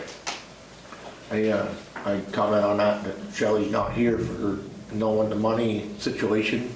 I believe maybe we should discuss that amongst ourselves so we know on the dollar figures and where it's coming and going, because it's totally different now, if that was the case. So I have heard some discussion through the townspeople, and they are concerned about a full roof. I will be totally honest, and I have similar questions. I understand both sides. Definitely. And I sit on the fence at this moment. Well, we're all sitting on the fence, but same token, it's been a long time since the roof's been repaired. We've heard it from past, and yes, we'd really like to see something done with the roof. So, even if it's a repair and Well, the repairs are costing like 40,000-50,000, so it's like 37 plus. I understand that. Which I'm fine if that's the way the vote goes. Well, I'm just commenting myself that if it's a 5-year fix and it costs us $40,000 versus money we don't have, maybe that's where we should go. But I still feel that we probably should put that up for talk and maybe push some. I don't know if we could put that to bid for more. To me, it just, I don't know, have a vote. Do people want to repair for 50 or replace for, and give the voters the option on that? Because I mean, it's a lot of money, and it's all money. It's all a lot of money. I think that's probably the wise thing. Have a vote where we'll give them the information, so you can replace for 50, repair for 50, or replace for, what was the number? Well, it's 130. Yeah. 130. And how much money is there? Well, Here's the motion from town meeting. actually, there's only 10,000. But we had made a motion, Henry Rainville had made a motion at town meeting Yeah. to use $23,250, the overage from the sidewalk and the Highgate Fire Department floor, plus $40,000 from the ADA project to go toward roof repairs, not a whole roof, and $1,000 to go toward the repair of the cement park benches. Motion was seconded by Tim Gengras. By voice vote passed. So 23,250 plus the 10 we had is 33,250 plus 40. So it would have been 73,250 for repair. The roof can be replaced for 130 plus, roughly 130. So we had said, well, we'll have the town vote whether they want to spend that money, but upon this, it actually does We had some say, extra money from the B25 bridge is where we're gonna get the rest of it. so town meeting vote did say repair and not replacement. So that's where we're at. Legally, we cannot use that money to replace the roof, we would have to have it by vote. Yeah. So, Where's the numbers that we talked about for the vote? okay, so replacement cost came in at $99,250 plus $3,000 bond. So 103,000. So 103. So yes, okay. And the repair was like 40 or 50, right? Yes. 37, something like that. 3750. Yeah. Yep. So in keeping with what Josh said, do you want to do that in informational meeting to present the information to the public and then call for a special town vote? If that's how we arrange it. I mean, we Because gotta move otherwise on. you'd have to have a vote of Yep. nothing, repair, or replace. Yep. So do we want to do that in an informational meeting, present the information? Why would you have to have a nothing vote if the We gotta do voters already something. said, Money's already been the money's allocated. been already... Yeah. Yeah, Right. to do repair, replace. Maybe you could have the roofer come in and answer questions. Sure. That sounds That good, because I sounds- don't think many people in the town are roof experts. Right, Yeah. I certainly I know am I'm not, not. right, yeah. Yep. No, sorry. Sorry. Because you've committed to him. So yes, and that is right, we have committed to at least the repair to keep the time open for the town in order to do the repair Do we still have or that replacement. time slot, or is that? Yes. So that time slot's the end of August? August. Right. When's the latest would they have to know? What do you think? Or soonest, or like, because We have to All the have ballot. 30 days. Yes, a special vote has to be No, both warned sides. for 30 days. it'll hold August that long for us? And it was like, I think it was like 40 to do They have to- 38 to do the I think the way he valleys, said it because they is have he's to gonna pull so plan much. 4 weeks because weather dependent and repair or replace isn't gonna take much difference in time because repair is gonna be much more labor intensive. Yeah, they can rip it all off, put it all on one quicker. So, Not less than But 30 let me- and not more than 40 days has to be warned. So if you had your informational meeting at your next select board meeting, On the Then you- 21st. then you had your special vote 30 days later. Be cutting it awful close, but it can be done. Oh, this freaking road. It's been a thorn in this town side for Absolutely, absolutely. Gotta do something. years. Wow. Be monumental being part of that. All right, so Being is the that, board that got the roof fixed. so is that the agreement? Have the The roofer come? 21st, right? Yep. That's, The next meeting, If we can pull it off. our next meeting, 21st 21st. July. of June is our next June. select board meeting for information on. oh, Next one. information, then a Yes. vote the next, Yeah. okay. Then we have a Gotcha. special vote 30-ish days from there. Is that enough time? Yeah. We can have an informational meeting anytime. Anytime? We're not voting Do on it. anything. Nope. Right. But we gotta be able to get them here. Yeah, It doesn't have to be 30 days from the informational, right? It'd be No. 30 days from, if you warn it tomorrow, let's say. Yep. Yeah, You gotta give 'em a little she head has to time. have the language, so. Yeah. So, yeah, we can do the language of repair, replace, Yeah. either one. Do you know the age of the?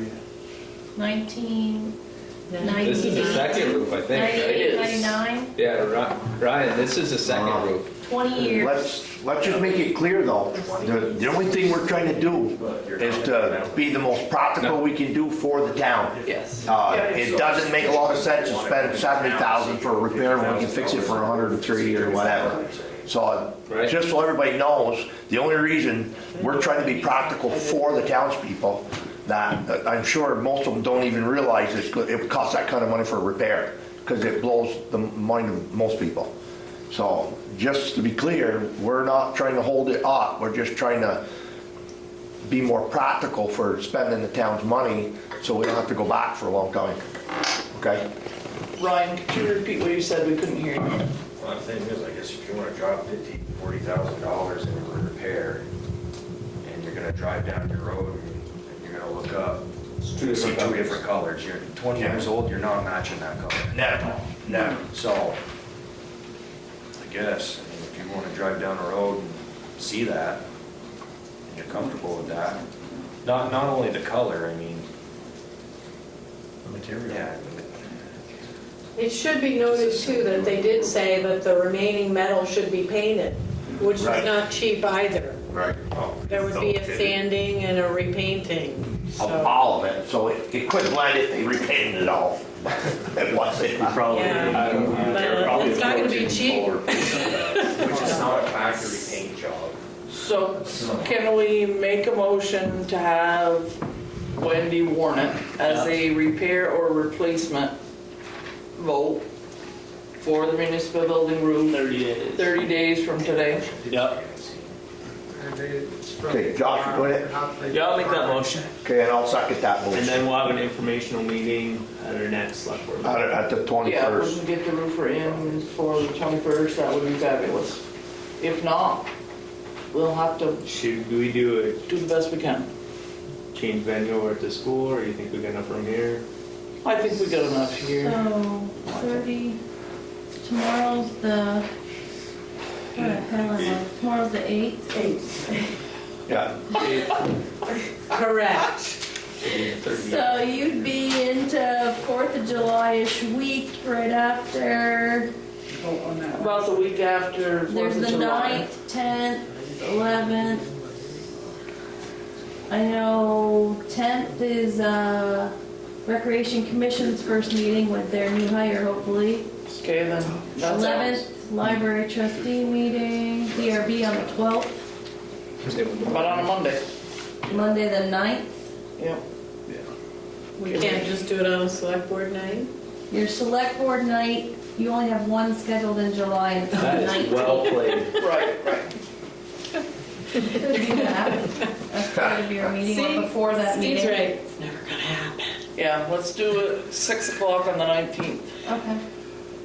On the This is the special meeting 19th or of the- what? July. July, okay. July, Steve. Yeah, let's get it right. Calendar's right here. 19. 19. Okay. That's your only meeting. So that gives us plenty of time to warn it correctly. Starting Yes, early? Let's check with our legal counsel and make sure we do this properly. Oh, he did send Can do. draft wording. Yes. So we'll have We have the, that. we'll invite the roofer probably for an informational meeting at the next select board meeting. I can try. If not, I'll try to get him for The 19. 19th of July, right? For the vote. 19th, yeah. Okay, got it. Okay, so, Okay, all right, that's good. got it. Okay. Okay, let's do, we have a call before us for Ray's Auto and Salvage. So she did correspond, so they're very close to getting their permit, so What permit's that? the dealer plates, dealer So- license, so. So that there, does the dealer, to be a dealer to sell cars, used cars, does that have anything to deal with being part of the coal? Because isn't the coal kind of like its own entity and selling used cars its other entity, not kind of combined? Well, it's basically the town statement that someone is, to your knowledge, not operating outside of their permit. They don't have any violations. Right. So, Well, let me back on up a little, just so everybody knows. The permit for the salvage yard itself is separate than that, as long as he complies with it, because I spoke with the state myself personally, so I know what was really going on. As long as there's no cars where he's going to sell those until he complies with that, the coal is no problem for a permit. That's how they state that in the state of Vermont. I mean, I drove by it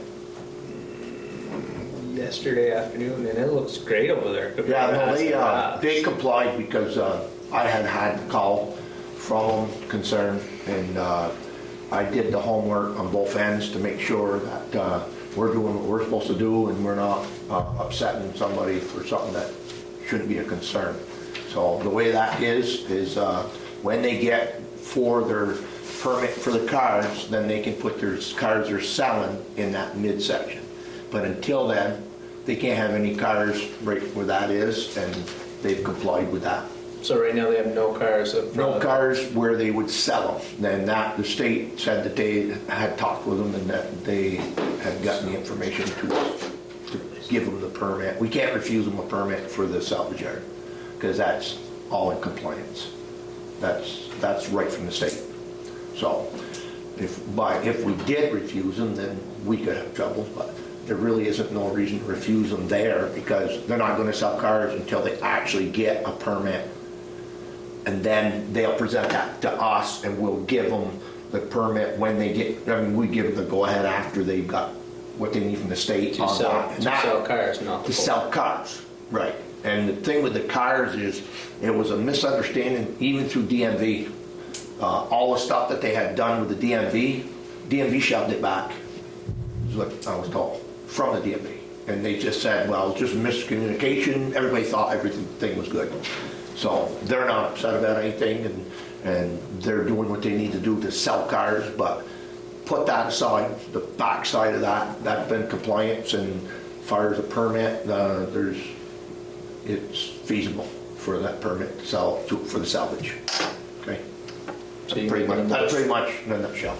So you're gonna make a motion to approve the coal? Yeah, I would make that motion to approve the coal for his salvage yard only. And then when he gets his permit to sell cars, then we'll address that when it happens. Well, we don't have anything to do with his selling cars, right? That's all through the state. Well, I guess we would. A little bit. I mean, fires having them in the gate in front. If he takes a car home and sells them, that's his prerogative. But right now, until he gets that part, then he's got to get the permit for the sell cars, and they're working on that. They don't have a problem with it.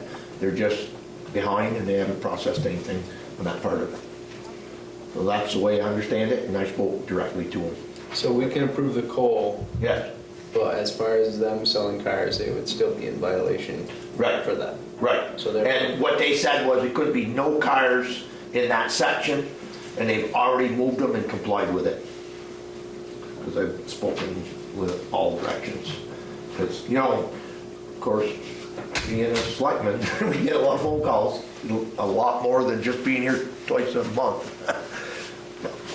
Where's the car selling area? I'm sorry? Where is the car selling area? The gate between? Right. Right there.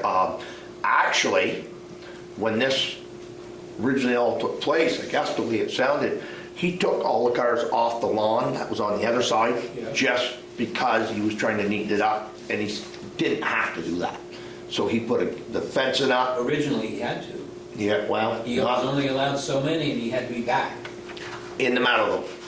He still could have been in the field there next to the car. Right. Yeah. But he took that out to be a good guy, making sure that he was trying to make everybody happy. So he put the fence up and he put them in that area. So now they're not even over there. They're when you drive in, there's 2 gates. Right. Right. So there won't be any reconditioned cars there on the right? Well, they could be, but he's not, the way it sounds. He's interested in just leaving it right there when you come Didn't you in. just say they have to be separate? The ones for sale and the reconditioned? I don't know that. Okay. You'd have to go by if you had given him something in the past. For sale. I don't know that part of it. I'm just telling you that what the state tells us is that he complies for the back section. And then in the front, when they So give he him his complies with the permit to sell code, it. it's just he can't sell cars yet. because Yeah, He doesn't have that's a right. permit. That's right. Yeah. So I would agree with everything you've said. One of the pieces that is missing is that the DRB for the town has also issued a permit to that property, and it is to authorize them to be raised used auto and salvage. So to be in compliance with their town permit, they're supposed to maintain all of their necessary state permits. So in issuing a call, you're saying they're in compliance with all their permits. So what I was going to recommend is that if it's pending and it'll happen soon, that the board authorize the call, but withhold it until they get their permit. But that is your decision. Not the way the state had spoken with me. They want to leave our situation out of theirs. So you know, they said it's your own town, you're on your own affairs, so that's what the board is discussing right now on that end of it. And I think that one of the reasons that the town had done it that way was that it is your insurance that a business is getting their state permits. So if you don't hold a call, and we really wouldn't have known that they weren't getting permits. You know, But I think maybe we should move this into executive if we're going to go into all the details. Yeah. The only thing I would question on that was why did it take so long to find out that he wasn't in compliance? If it was for 5 years or 10 years or whatever, what was going on there when everybody was issuing everything? I think you're right. That would kind of be a concern on their end, saying, you know, hey, you've been doing it right along. Now all of a sudden, what are you doing to us? So, if you'd like to run that in executive, Sharon? We'll table that for executive. Okay, good. That's Indeed. contractual and legal. That's good. Okay, what else do we have? Who gets there? I do have 2 more things. It has been brought up to me several times that our Memorial Day parade disrespected veterans by allowing politicians to be in our parade.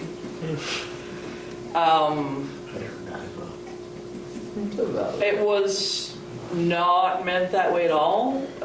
The way I took it was, these are the people that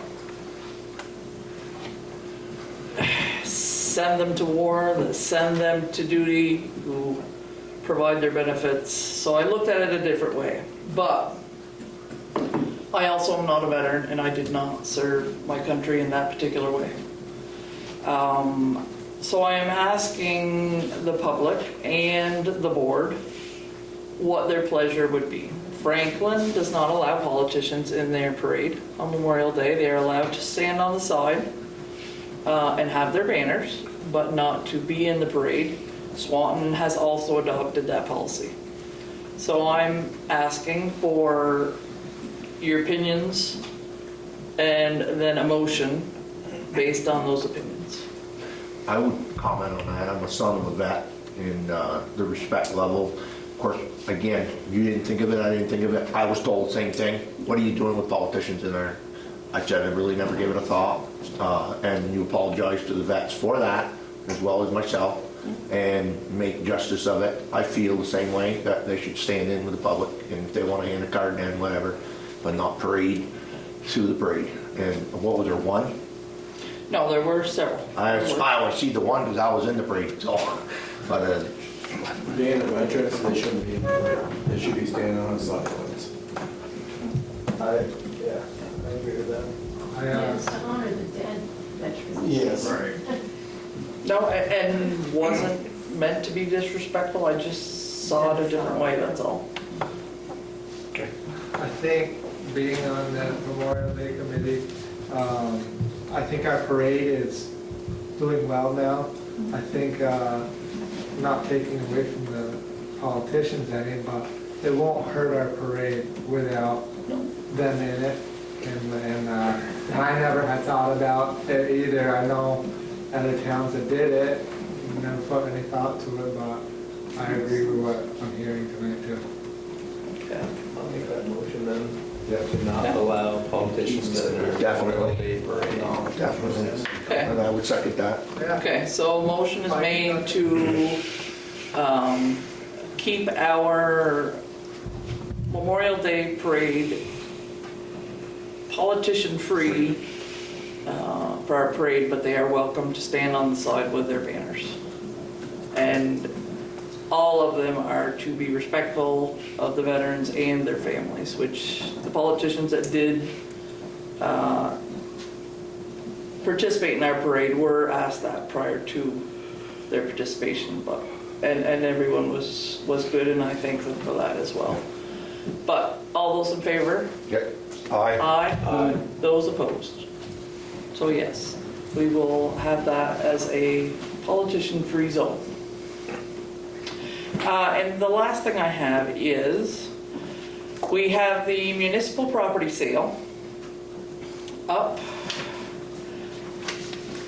I do have I was brought a concern today about the right-of-way for the Cherry Hill property. So, I would ask, could we please verify the right-of-way that was originally given from the Cherry Hill farm to Ferdinand and Patricia Gagne and to Vermont Gas? Because Mr. Gagne feels that there is no such right-of-way, but he gave me a copy of his deed, and there is a right-of-way. But it's possible that that right-of-way has gone by the wayside in an agreement with Vermont Gas, so we need to track that down and find out what happened there. I think at least Woody was around when that happened. I think there is a right of way. So I would question that. Okay. Just so that we have our information correct for the tax sale, and that we do not mislead anyone, nor do we not hold people accountable if there is a right-of-way. So we are selling 3 pieces of property. The Delport property, 4.2 acres on Route 78. It is parcel number 000-200-78283. We are selling the Cherry Hill Road property, which is 11.4 acres on the Realm Road. Which is,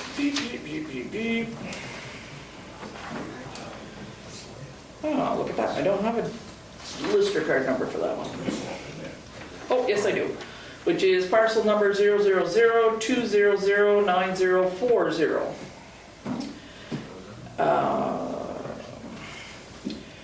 You have this auction for the property shall occur on June 28th.